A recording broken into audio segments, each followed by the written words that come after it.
Shalom. Salam sejahtera dalam kasih Kristus Tuhan kita. Pada kesempatan sore hari ini, ucap syukur. Pertama-tama saya mengucap syukur pada Yesus Kristus, Kepala Gereja, yang memberikan saya kesempatan melalui Ibu Gembala boleh menyampaikan kembali kebenaran firman Tuhan, Bapak Saudara. Ya, firman Tuhan pada kesempatan sore hari ini saya beri judul Persekot Surga. Ya, katakan bersama saya, persekot surga. 2, 3. Persekot surga. Tahu artinya ya, Bapak Saudara ya? Kalau orang lama mungkin tahu, karena bahasa ini saya juga dapat dari Bapak Gembala, ya, Om Eliala, yang sering sekali, bahkan dari saya masih kecil, Bapak Saudara, mengatakan tentang hal ini. Persekot. Apa sih persekot? Bahasa zaman sekarang ini bilangnya jaminan, ya. Jadi jaminan kita memperoleh kerajaan surga, ya. Kalau pada kesempatan hari ini kita merayakan satu hari raya Pentakosta, hari yang ke-50, di mana kalau di perjanjian lama, Bapak Saudara, umat Israel itu, orang-orang Yahudi merayakan Pentakosta. Ini Shavuot kalau dalam bahasa Ibrani seperti itu. Ketika mereka merayakan menerimanya hukum Taurat, ya, ketika Musa menerima hukum Taurat di Gunung Sinai. Dan ketika kita belajar perjanjian lama itu, ya, ketika hari Pentakostanya orang Yahudi Israel pada zaman itu, ya, 3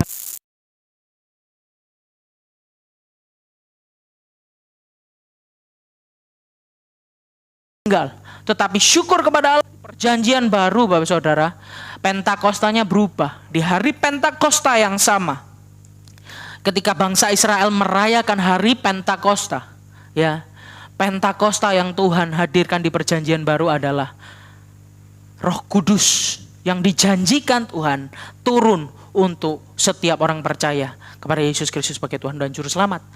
Dan kalau kita baca di Kisah Para Rasul, Bapak Saudara, murid-murid menerima kuasa Roh Kudus, ada lidah-lidah api turun, angin keras, lalu mereka berbahasa lain. Berbahasa lain, ya Bapak Saudara, berbahasa dimengerti oleh orang-orang Yahudi diaspora. Banyak orang Yahudi diaspora keluar ke seluruh dunia, Bapak Saudara. Ada yang dari Mesir, ada dari Arab, dari Asia Kecil, Mesopotamia, datang untuk merayakan Pentakosta, ya, hari raya umat Israel, untuk merayakan mereka menerima hukum Taurat. Musa menerima hukum Taurat dari Allah di Gunung Sinai, Bapak Saudara. Tetapi apa yang terjadi, Bapak Saudara? Ketika mereka berbahasa lain memuliakan Allah, lalu Petrus yang sebelumnya adalah orang yang sangat penakut, dia menyangkal Yesus 3 kali, Bapak Saudara. Dia dipenuhi kuasa Roh Kudus sehingga dia berani menyampaikan khotbah yang sungguh luar biasa. Kisah Para Rasul 2, Bapak Saudara bisa baca di rumah masing-masing, ya. Kisah Para Rasul 2, khotbah Petrus di situ. Sehingga ada, kalau di perjanjian lama 3.000 orang tewas, di perjanjian baru syukur pada Allah 3.000 orang percaya, dibaptis dan terima Yesus sebagai Tuhan dan Juru Selamat mereka. Amin, haleluya. Puji nama Tuhan, Bapak Saudara. Dan yang kita terima hari ini adalah persekot surga, jaminan surga, jaminan kekal, yaitu Roh Kudus. Sehingga ada lagu, ya, Roh Kudus jaminan bagian kita, haleluya. Lagu lama, ya, tapi lagu yang seharusnya kita pegang teguh karena sesuai dengan kebenaran firman Tuhan. Bahwa di ayat-ayat yang kita sebentar akan baca, Bapak Saudara, ya, menjelaskan bahwa Roh Kudus adalah satu jaminan supaya kita tidak lagi ragu-ragu akan keselamatan kita, Bapak Saudara. Ya, kita akan lihat dalam Efesus pasal yang pertama ayat ke-3 sampai yang ke-17. Efesus pasal yang pertama ayat 3 sampai yang ke-17. Saya rindu kita baca bersama-sama bergantian. Saya ayat 3, Bapak Saudara ayat 4, begitu seterusnya sampai ayat yang ke-17 kita baca bersama-sama. Ya, saya akan bacakan terlebih dahulu Efesus 1 ayat yang ke-3 dengan perikop kekayaan orang-orang yang terpilih. Terpujilah Allah dan Bapa Tuhan kita Yesus Kristus, yang dalam Kristus telah mengaruniakan kepada kita segala berkat rohani di dalam surga. Sebab di dalam Dia Allah telah memilih kita sebelum dunia dijadikan, supaya kita kudus dan tak bercacat di hadapan-Nya. Dalam kasih ia telah menentukan kita dari semula oleh Yesus Kristus untuk menjadi anak-anaknya sesuai dengan kerelaan kehendaknya, supaya terpujilah kasih karunia-Nya yang mulia yang dikaruniakannya kepada kita di dalam Dia yang dikasihinya. Sebab di dalam Dia dan oleh darah-Nya kita beroleh penebusan, yaitu pengampunan dosa menurut kekayaan kasih karunia-Nya yang dilimpahkannya kepada kita dalam segala hikmat dan pengertian. Sebab ia telah menyatakan rahasia kehendaknya kepada kita sesuai dengan rencana kerelaannya, yaitu rencana kerelaan yang dari semula telah ditetapkannya di dalam Kristus, sebagai persiapan kegenapan waktu untuk mempersatukan di dalam Kristus sebagai kepala segala sesuatu, baik yang di sorga maupun yang di bumi.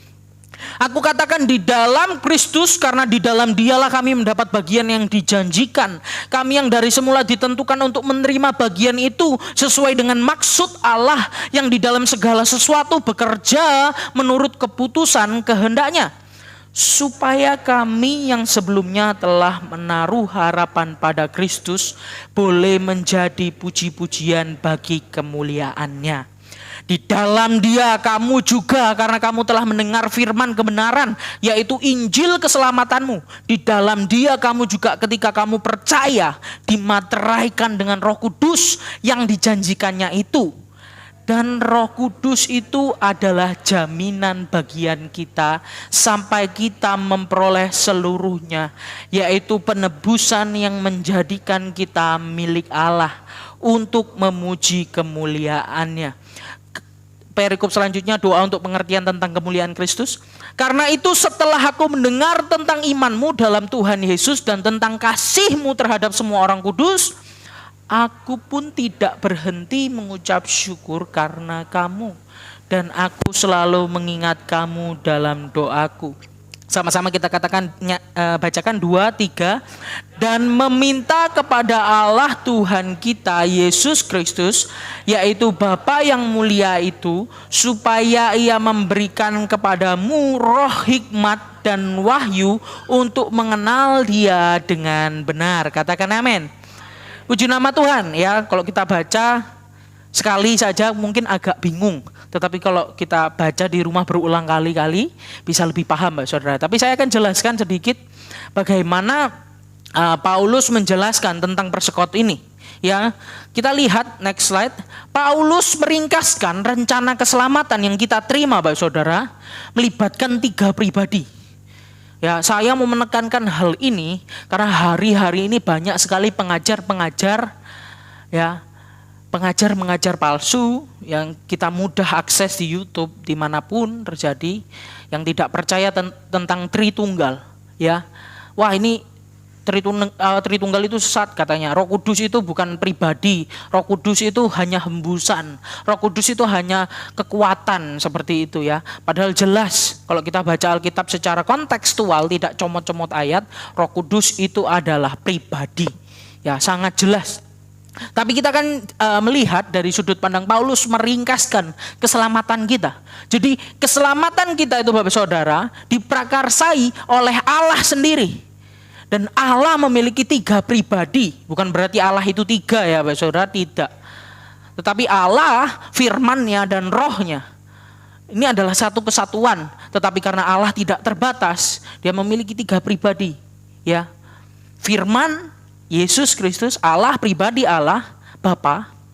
Yesus Kristus, firman yang menjadi manusia, lalu roh Allah, Roh Kudus itu sendiri. Dan saya akan menjelaskan sedikit perbedaan fungsinya. Kalau di teks, kalau di situ mungkin nggak kelihatan ya, tapi saya sedikit jelaskan tentang Tritunggal ini. Ya, Bapa adalah Allah, Anak adalah Allah, Roh Kudus adalah Allah. Tetapi, Bapak Saudara, Bapa itu bukan Yesus, Yesus itu bukan Roh Kudus itu bukan Bapa. Ketiganya berbeda, ketiganya tidak bercampur baur. Ya, kalau kita menjelaskan hal ini sangat penting karena apa? Ketika nanti diserang orang luar yang nggak paham tentang pemahaman ini, Bapak Saudara. Wah, kalau Yesus mati, siapa yang ada di surga? Seperti itu ya, membingungkan seringkali. Tetapi kalau kita paham konsep dasar ini tentang Tritunggal, kita akan bisa menjawab dengan lebih mudah, Bapak Saudara. Ya, Paulus menjelaskan mengenai rencana keselamatan Allah melibatkan 3 pribadi, Bapak Saudara. Yaitu Allah Bapa sendiri, Anak Yesus sebagai juru selamat, penebus kita, dan yang ketiga Roh Kudus yang kita akan bahas nanti selanjutnya. Ya, yang pertama Bapa dari sumber dari rencana keselamatan ini, Bapak Saudara. Kalau kita baca di ayat yang keempat sampai yang keenam, Allah lah pemrakarsa dari keselamatan itu. Kita yang hadir di tempat ini yang merupakan orang-orang pilihan Allah, ya, orang yang terpilih, orang yang sejak semula sebelum dunia dijadikan telah dipilih untuk diselamatkan, ya. Bahkan kita ditetapkan untuk ditebus di dalam Yesus Kristus di ayat 4. Lalu ayat 5 tujuannya untuk apa? Untuk memuliakan Allah. Lalu ayat 6 menjelaskan setelah Allah memilih dan menentukan orang-orang yang akan diselamatkan, siapa yang menjadi agen keselamatan? Yesus Kristus di poin selanjutnya. Jadi yang poin pertama, Bapa sumber dari rencana keselamatan, diprakarsai oleh Bapa. Lalu agen kedua, Anak Yesus, agen keselamatan. Di ayat 7 dijelaskan seperti itu, Bapak Saudara. Paulus menjelaskan di ayat 7 bagaimana kita diselamatkan dan diampuni dosa kita hanya oleh darah Yesus Kristus. Bukan karena kekuatan kita, bukan karena perbuatan baik kita, bukan karena ibadah kita, bukan karena doa-doa kita, tapi hanya oleh darah Yesus Kristus. Bahkan tidak sampai di situ. Ayat 8 sampai 12 juga menjelaskan hal yang sama. Paulus menjelaskan melalui Yesus Kristuslah kita akan beroleh warisan surgawi yang adalah kehidupan kekal, Bapak Saudara. Ini ringkasan sedikit ya, Bapak Saudara, dan kita akan mengingat tubuh dan darah Kristus melalui perjamuan kudus yang nanti juga akan dilayani oleh pelayan-pelayan Tuhan. Kita akan terima tubuh dan darahnya mengingat penebusan yang seharusnya kita tidak layak, ya, tidak layak ditebus, seharusnya kita tidak layak diampuni. Tidak ada satu orang pun, satu manusia pun yang layak diampuni, tetapi Dia karena kasih karunia-Nya mengampuni setiap orang yang mau percaya kepadanya, menerima Yesus sebagai Tuhan dan Juru Selamat. Ini adalah satu karya terbesar sepanjang zaman yang seringkali orang Kristen sendiri anggap enteng karena sudah sering didengar. Padahal ini satu karya yang luar biasa yang seharusnya diingat. Bahkan setiap ibadah kita harus mengingat karya keselamatan Kristus. Karena ini karya yang pasti dan karya yang kekal. Yang ketiga, yang kita juga akan bahas lebih mendalam di kesempatan sore hari ini, yaitu Roh Kudus. Pribadi yang memberikan warisan sorgawi. Ya, warisan sorgawi itu akan terus kita miliki dengan dimateraikannya kita oleh Roh Kudus. Tadi kita sudah baca ayat 13 dan 14, Bapak Saudara. Bapak Saudara, semua yang saya jelaskan boleh Bapak Saudara bantah ketika itu berasal dari saya. Tetapi kalau berasal dari firman Tuhan, ya Bapak Saudara boleh cross check ke firman Tuhan, cari. Ya, kalau Bapak Saudara saya yang menjelaskan tidak sesuai firman Tuhan gitu, boleh Bapak Saudara nggak percaya. Tapi saya sarankan kalau melalui firman Tuhan ya, Bapak Saudara mesti cari. Benar nggak yang saya katakan seperti itu ya. Jadi saya nggak ngomong berdasarkan pemikiran saya, tetapi karena firman Tuhan yang ngomong bahwa Roh Kudus itu dimateraikan ke dalam setiap orang yang percaya. Ya, seperti itu Bapak Saudara.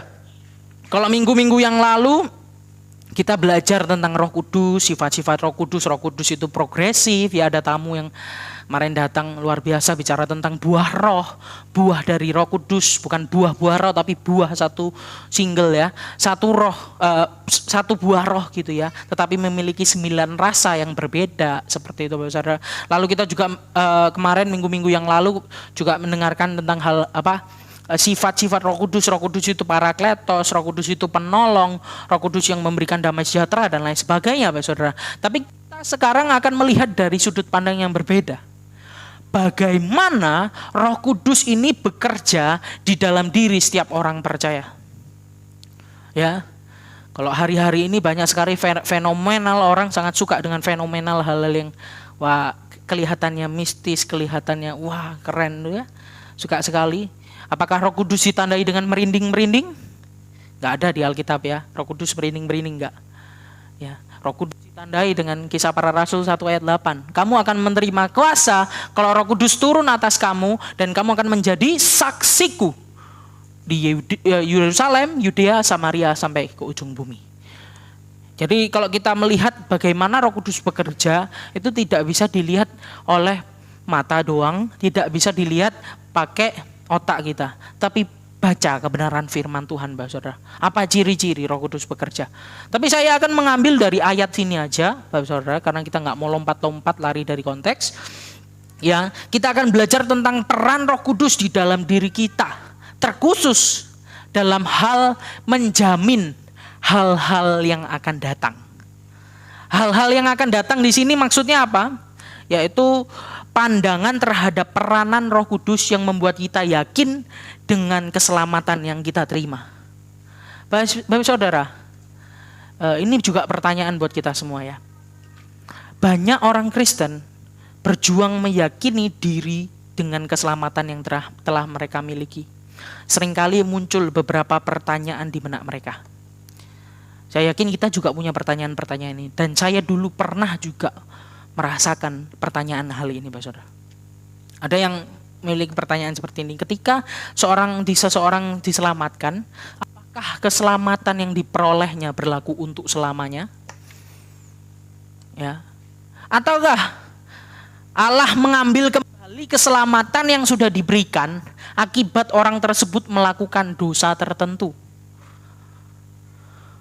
Ataukah ya kita bisa masuk surga ketika kita tidak berbuat dosa sama sekali sampai kita mati? Ya, ketika kita menerima Yesus terus kita nggak berdosa sama sekali sampai ujung, sampai kita mati baru kita masuk surga. Apakah seperti itu? Ya, seringkali kita masih dipertanyakan hal-hal seperti ini. Masih ragu, oh saya nggak masuk surga kayaknya. Loh, ya kan? Padahal keselamatan yang diberikan Allah itu keselamatan yang bukan kemudahan, tapi keselamatan yang pasti. Sehingga Roh Kudus ya adalah satu pribadi yang meyakinkan akan keselamatan kita. Tidak hanya meyakinkan, kita akan melihat ya apa 2 poin penting yang dapat dipelajari dari teks ini. Kalau kita kembali melihat urutan rencana keselamatan Allah itu sendiri. Jadi pertanyaannya, bagaimana Roh Kudus itu bekerja di dalam diri setiap orang percaya? Yang pertama, Bapak Saudara, Roh Kudus hadir dalam hidup orang percaya. Ini kita paham ya, dia tidak hanya hadir di samping kita, tetapi dia ada di dalam kita. Dia Immanuel, Bapak Saudara, yang menyertai kita. Allah menyertai kita. Immanuel, Tuhan beserta dengan kita. Dia yang menolong kita dalam proses keselamatan hidup kita, Bapak Saudara. Roh Kudus hadir di dalam orang-orang percaya. Banyak yang beranggapan seperti ini ya. Oh, kamu menerima Roh Kudus kalau kamu cari Allah, seperti itu ya. Kamu akan terima Roh Kudus. Anggapan ini kurang tepat. Karena di ayat 13 tadi sudah dijelaskan ya. Paulus di ayat 13 menjelaskan semua orang percaya langsung menerima Roh Kudus pada saat mereka beriman pada Yesus Kristus. Langsung menerima, Bapak Saudara. Tapi pertanyaannya yang menjadi susah dijawab, sudahkah kita sungguh-sungguh terima Yesus sebagai Tuhan dan Juru Selamat? Ya. Sudahkah kita sungguh-sungguh terima Yesus sebagai Tuhan dan Juru Selamat? Oh, saya Kristen 30 tahun. Saya Kristen 40 tahun. Pertanyaannya, apakah kita Kristen KTP 40 tahun? Ataukah sungguh-sungguh mengikut Yesus? Mau memahami ajarannya, mau melakukan kehendaknya? Pertanyaannya seperti itu. Karena apa? Yudas yang adalah seorang murid Yesus yang mengikut Yesus 3,5 tahun lamanya, Bapak Saudara, melayani. Ternyata dia belum benar-benar percaya, Bapak Saudara. Dia mengikut Yesus karena motivasinya uang. Dia bendahara yang tidak jujur, Bapak Saudara. Dan akhirnya ya kita lihat dia sampai akhir tidak mau percaya Yesus sebagai Tuhan dan Juru Selamat. Dia hanya menyesal dan menangis, tetapi tidak memutuskan untuk percaya, Bapak Saudara. Ketika kita datang ke gereja mendengarkan khotbah yang sangat mengharukan, kita bisa menyesal, Bapak Saudara. Kita bisa menangis, tapi tidak dengan benar-benar percaya. Itu adalah keputusan dari dalam dan menyeluruh. Ketika kita sungguh-sungguh terima Yesus Tuhan dan Juru Selamat, Bapak Saudara, tidak hanya di bibir, ya, tetapi di seluruh aspek hidup kita, Bapak Saudara. Roh Kudus itu langsung hadir dalam hidup kita, tidak tunggu waktu yang lama. Sehingga roh yang ada di dalamku lebih kuat daripada roh yang ada di dunia ini. Bisa dikatakan seperti itu. Karena Roh Kudus itu langsung hadir. Ini Paulus sendiri katakan di Efesus 1 ayat 13. Di dalam Yohanes 14 ayat 16 sampai 17 juga. Kita akan buka bersama-sama Yohanes 14 ayat 16 sampai 17.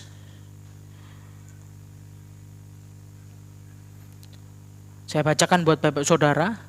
Aku akan minta kepada Bapa dan Ia akan memberikan kepadamu seorang penolong yang lain supaya Ia menyertai kamu selama-lamanya. Ya, tak kasih penekanan. Saya beri penekanan Bapak Saudara. Selama-lamanya. Bukan sementara. Bukan waktu tertentu, tapi selama-lamanya. Ini yang bilang Yesus, bukan saya. Ayat 17, yaitu roh kebenaran, dunia tidak dapat menerima dia, sebab dunia tidak melihat dia. Ya, kata-katanya hurufnya dia ya. Ini sudah menjawab kalau Roh Kudus itu pribadi, bukan cuma hembusan, bukan cuma kuasa, tapi dia pribadi Allah. Dia, ya. Dia dan tidak mengenal dia, tetapi kamu mengenal dia sebab ia menyertai kamu dan akan diam di dalam kamu. Yesus bicara pada murid-murid sebelum dia meninggal bahwa ada roh penolong nanti yang akan nolong kamu melewati segala macam permasalahan, melewati segala macam rintangan yang menghadang ketika mereka memberitakan Injil amanat agung, Bapak Saudara. Ya, ini jelas Bapak Saudara bahwa Roh Kudus itu hadir di dalam orang yang percaya Yesus sebagai Tuhan dan Juru Selamat. Tapi masalahnya tidak bisa dilihat Bapak Saudara. Bapak Saudara itu benar-benar percaya Yesus atau enggak. Karena hari-hari ini semua dapat dipalsukan. Kebaikan bisa dipalsukan. Ya, semuanya bisa dikerjakan. Ibadah, doa juga bisa dipalsukan Bapak Saudara. Kita lihat orang-orang Farisi, ahli-ahli Taurat.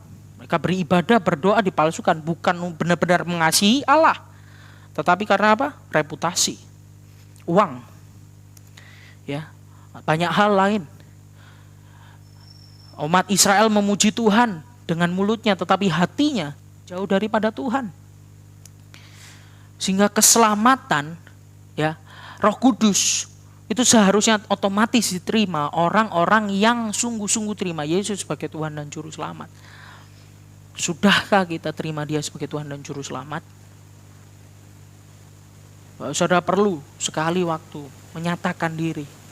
Ngomong dengan mulut, dengan hati, memberikan pikiran, perasaan, semua seluruh hidup untuk mengatakan, untuk memberitahu, mendeklarasikan bahwa Bapak Ibu Saudara terima Yesus sebagai Tuhan dan Juru Selamat. Wah, Yos nggak relevan, ya. Kok di gereja ngomongnya terima Yesus sebagai Tuhan dan Juru Selamat. Saya pengalaman sendiri Bapak Saudara, ngobrol sama anak, sama seseorang. Saya tanya, mau terima Yesus sebagai Tuhan dan Juru Selamat? Di gereja, jemaat, sudah dari sekolah minggu. Dia katakan, tidak. Saya kaget. Tapi ketika saya sampaikan Injil kebenaran, kasih Bapa, kasih Allah, ya, dia puji Tuhan dia mau terima Yesus sebagai Tuhan dan Juru Selamat.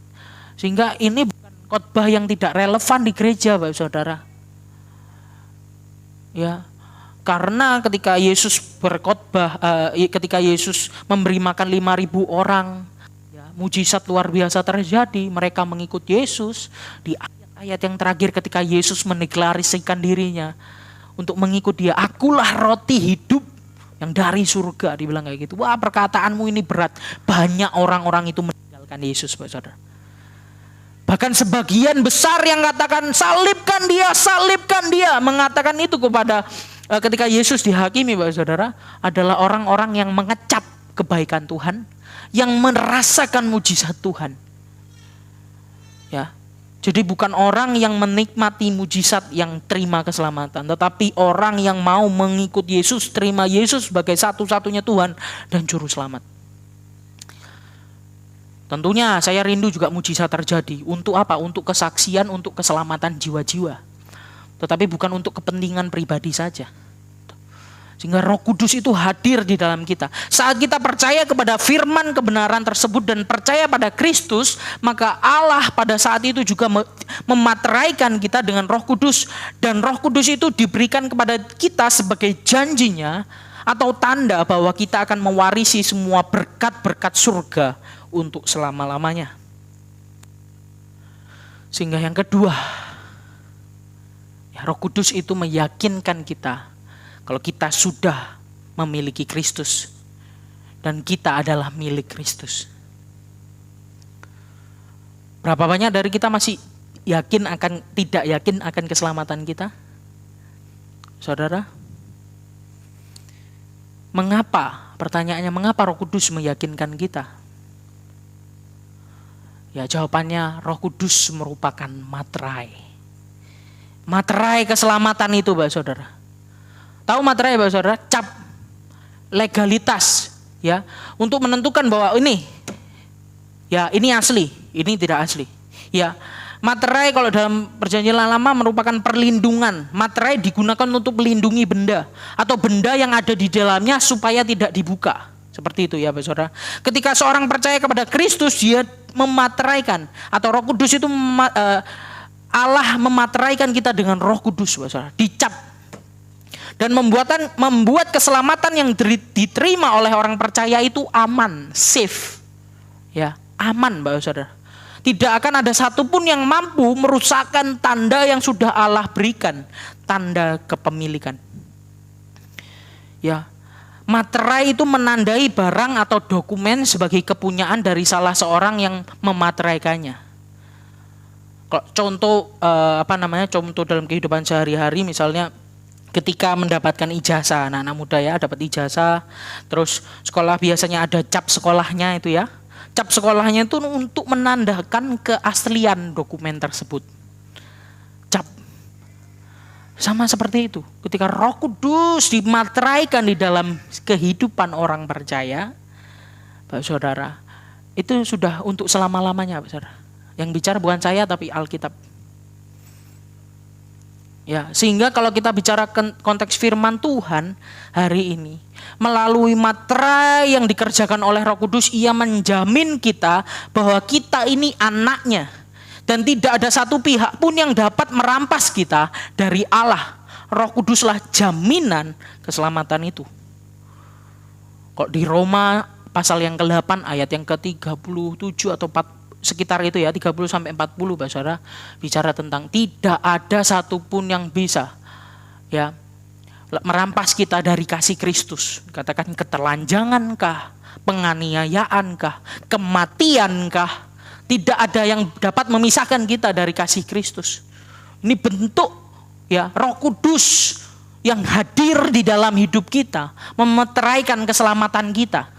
Saudara, sehingga saya boleh katakan keselamatan kita pasti bukan mudah-mudahan.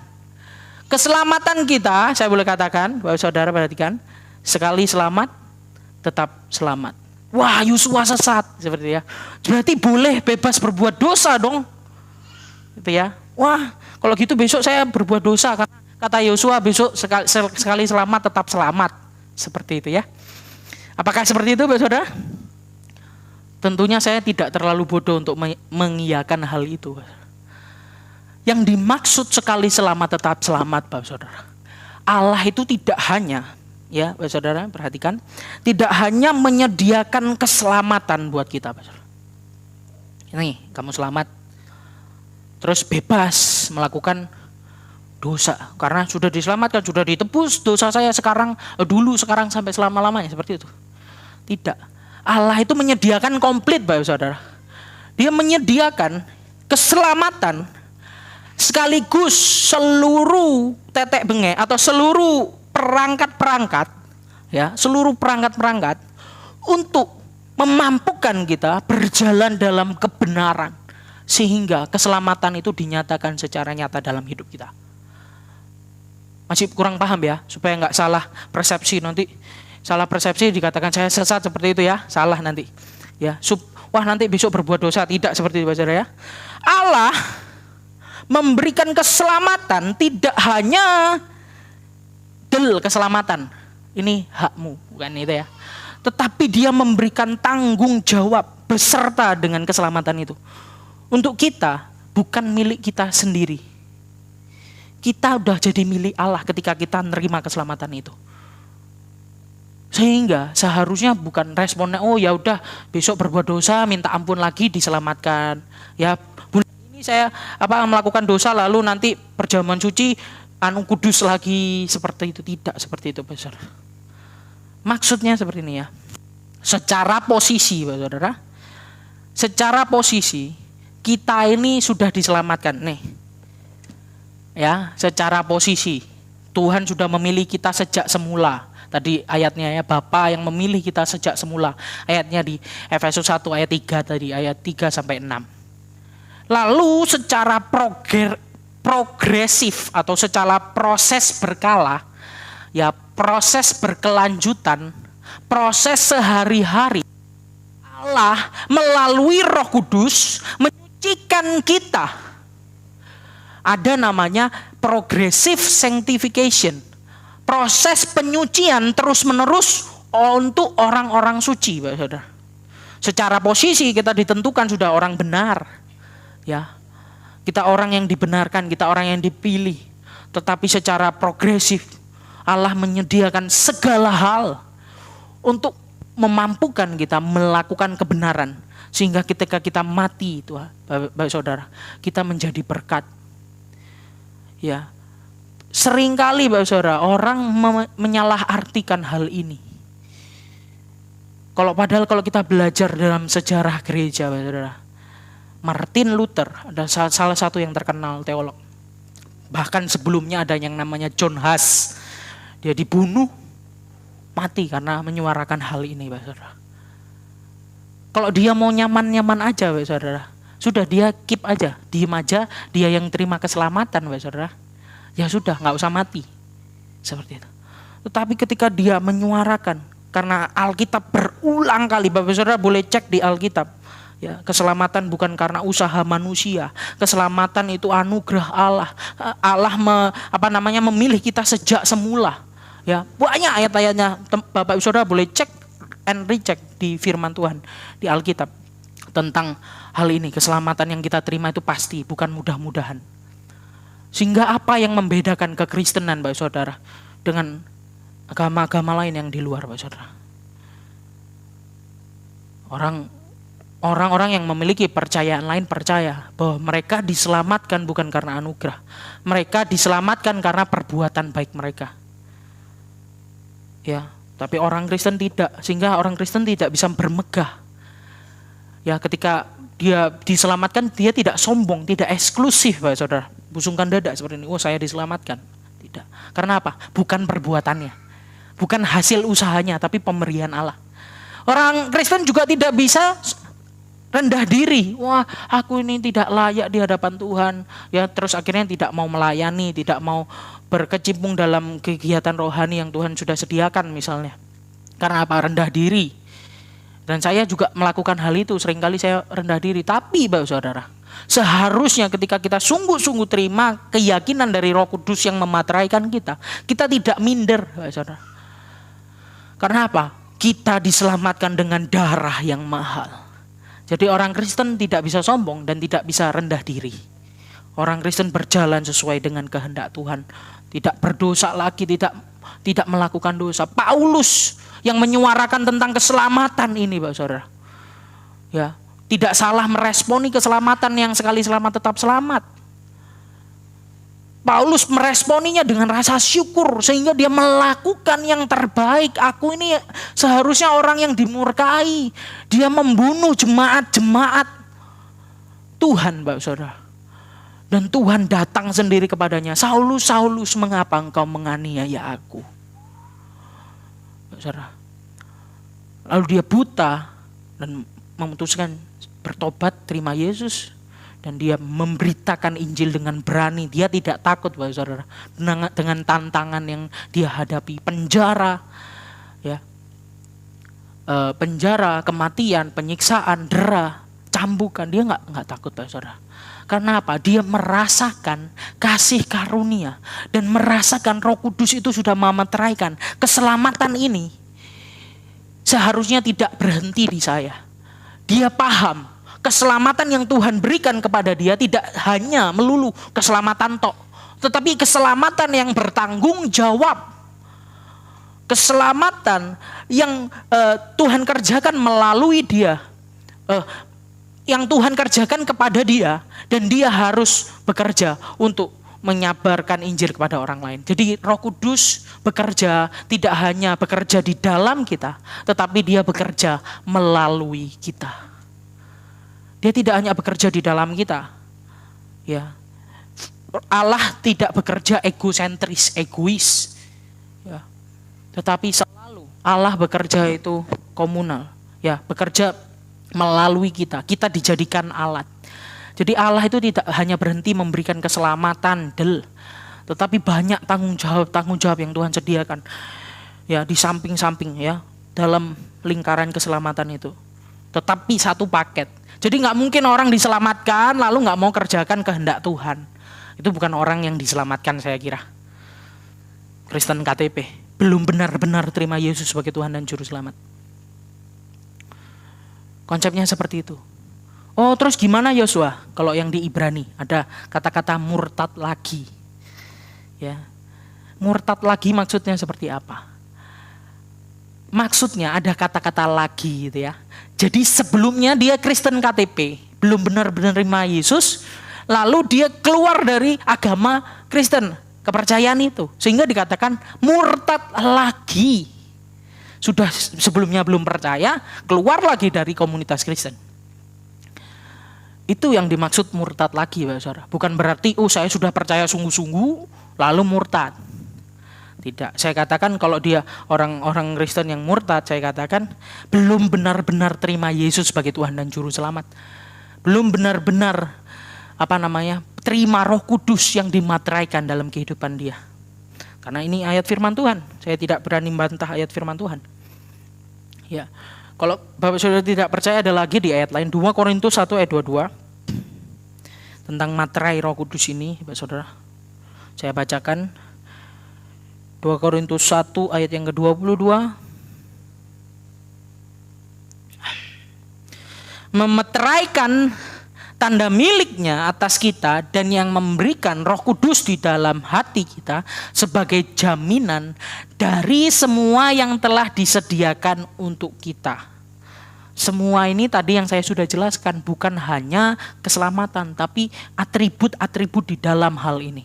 Tanggung jawab kita melakukan kehendak Tuhan, tanggung jawab kita mengenal Dia lebih lagi hari ke hari, tanggung jawab kita untuk menjadi serupa dengan Kristus, tanggung jawab kita untuk bersekutu, ya, bertekun dalam pengajaran rasul-rasul, bertekun dalam kebenaran firman Tuhan, menjadikan saksi. Tadi katakan 1 Korintus 1 kisah para rasul 1 ayat 8. Kamu akan terima kuasa kalau Roh Kudus turun atas kamu kan, dan kamu akan menjadi saksiku di Yerusalem, Yudea, Samaria sampai ujung bumi, Bapak Saudara.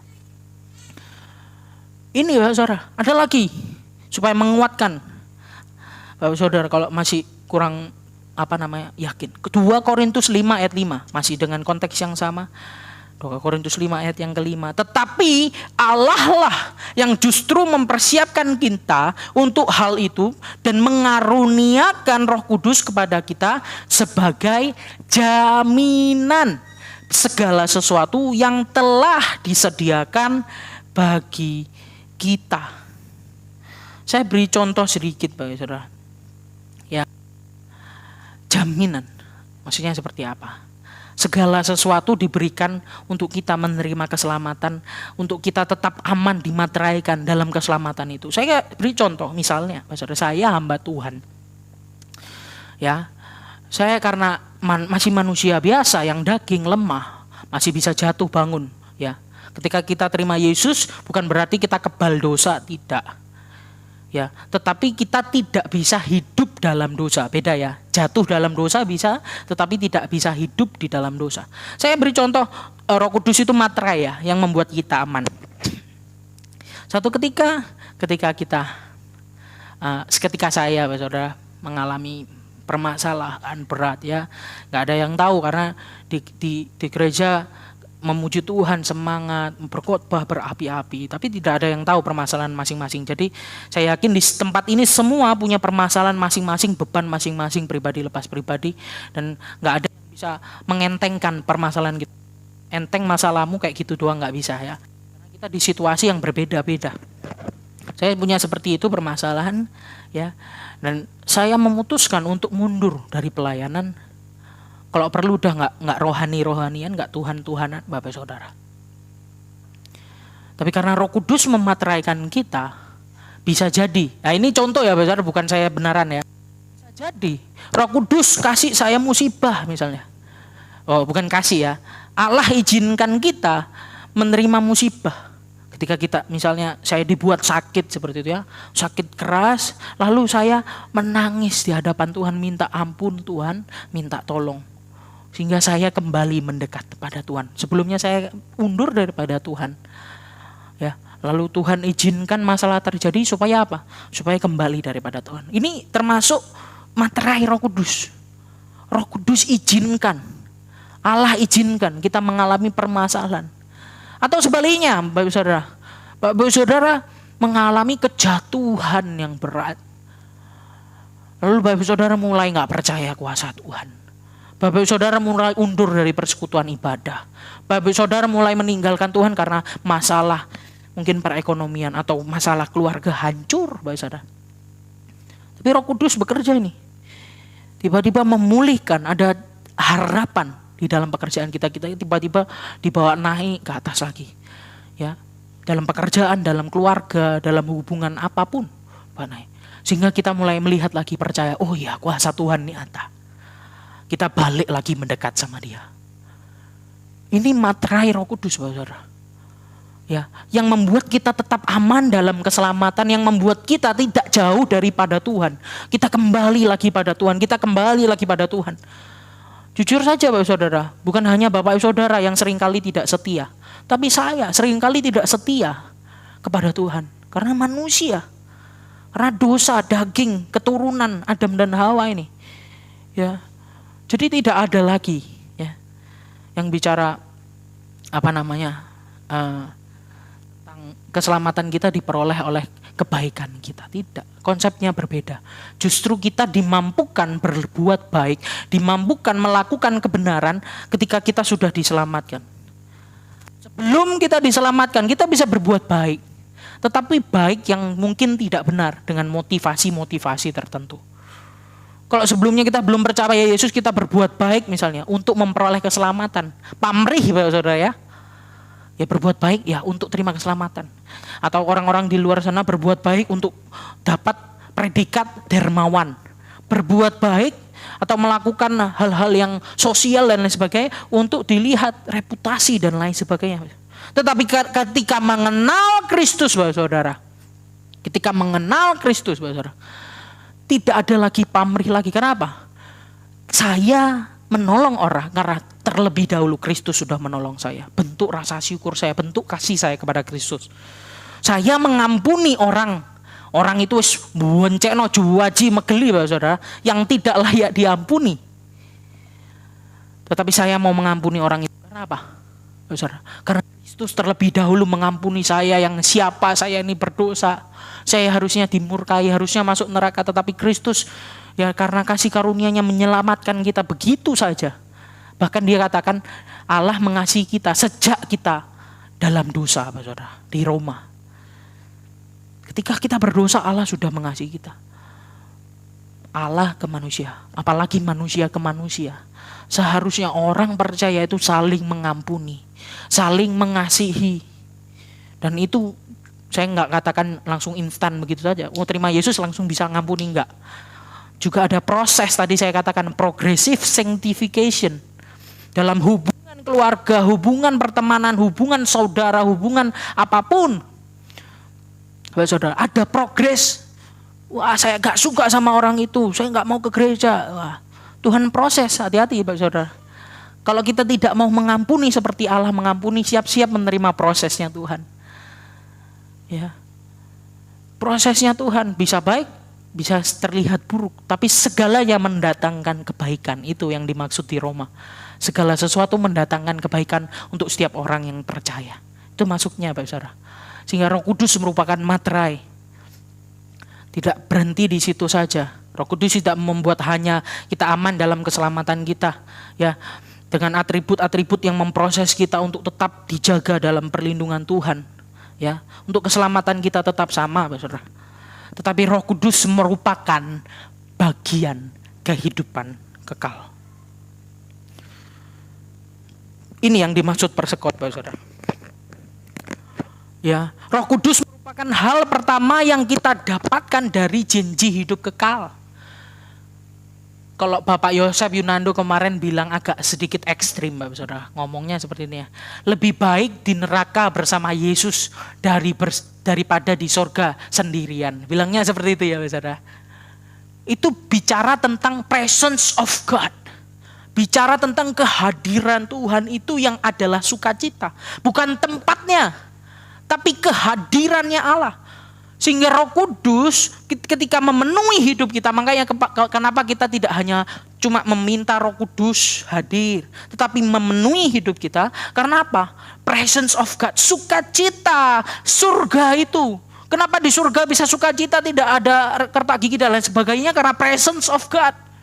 Jadi ketika Roh Kudus atau presence of God itu kehadiran Tuhan ya, supaya lebih mudah, bahasanya lupa bahasa Inggris. Sehingga sama seperti itu, ketika Roh Kudus hadir di dalam dunia, Bapak Saudara, seharusnya ketika kita penuh dengan Roh Kudus, kita itu mencicipi surga tapi di bumi. Dan ini tidak bisa dijelaskan dengan kata-kata. Bapak Saudara harus minta pada Tuhan, penuhi saya Roh Kudus. Supaya sukacita yang tak terkatakan, sukacita yang tidak terbatas oleh situasi, kondisi apapun yang Bapak Saudara alami sekarang. Damai sejahtera itu memenuhi hidup kita, Bapak Saudara. Sehingga Roh Kudus merupakan bagian kehidupan kekal. Persekot, jaminan ketika kita terima keselamatan itu. Dan kehidupan kekal itu. Presence of God, sukacita itu memenuhi hidup kita. Mungkin hari-hari ini Bapak Saudara mengalami kepahitan, mengalami kesedihan, mengalami duka cita, atau sudah mulai mengalami di zona nyaman.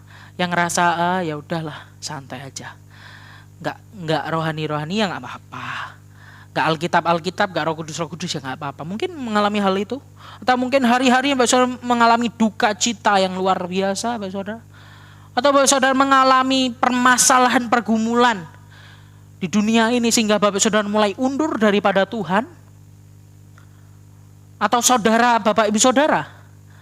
Ada saudara-saudara, Bapak Saudara yang ada di luar gereja. Kalau Bapak Saudara sudah menerima Roh Kudus yang menjadi bahagia kehidupan kekal yang memenuhi hidup Bapak Saudara, yang memiliki sukacita yang tak terkatakan, kepastian keselamatan. Yes, saya masuk surga. Yes, saya mau melakukan kebenaran. Saya benci dosa. Itu satu paket, Bapak Saudara. Sehingga kita akan dengan punya gairah untuk, wah, ayo kamu ikut Yesus, terima Yesus. Kita bisa katakan apa yang Yesus sudah kerjakan dalam hidup kita. Roh Kudus yang memenuhi kita, memberanikan kita untuk bersaksi.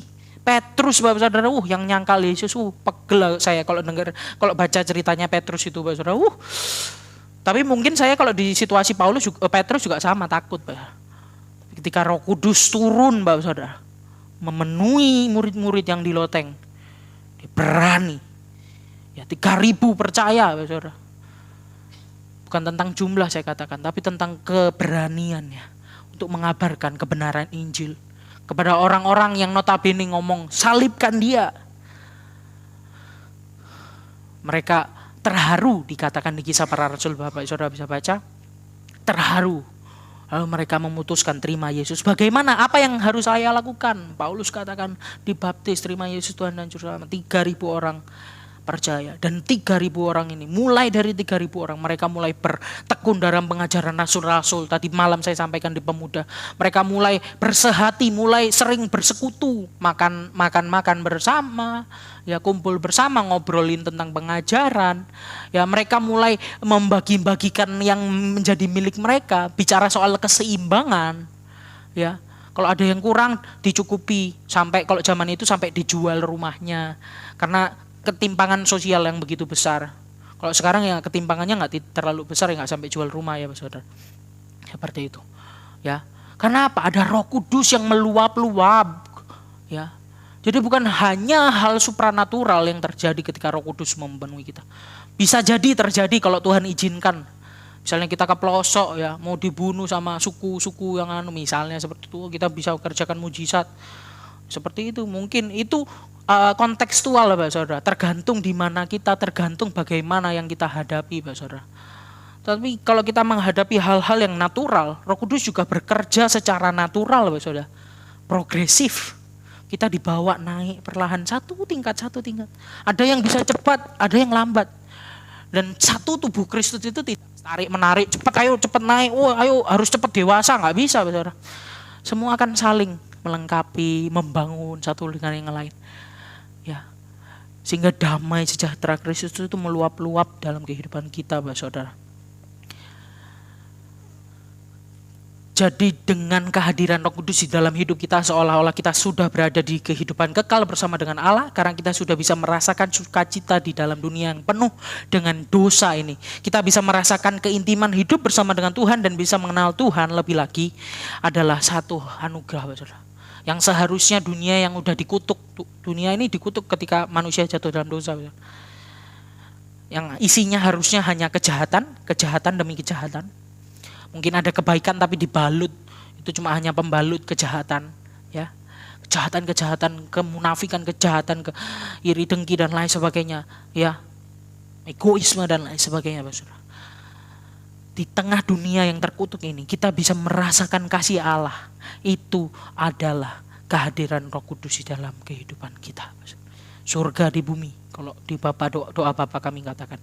Itulah mengapa Roh Kudus merupakan persekot kehidupan kita. Kesimpulannya Bapak Saudara, saya undang pemain musik maju ke depan, kita akan terima tubuh dan darah Tuhan.